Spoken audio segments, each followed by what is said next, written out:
احنا كمصريين نجحنا في اللي الحكومة ما عرفتش تعمله من شهر يونيو، والتضخم طالع ومحدش عارف يوقفه.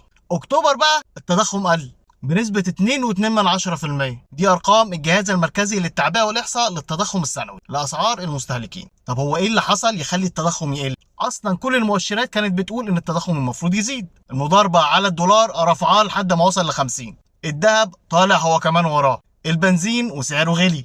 التصنيف الائتماني وقاعد بيسوق يوم ورا يوم. اما محاولات الحكومه للسيطره على الاسعار واضح انها مش ناجحه قوي، والدليل على كده ان السكر ضرب مره واحده، والسجاير محدش عارف يسيطر عليها.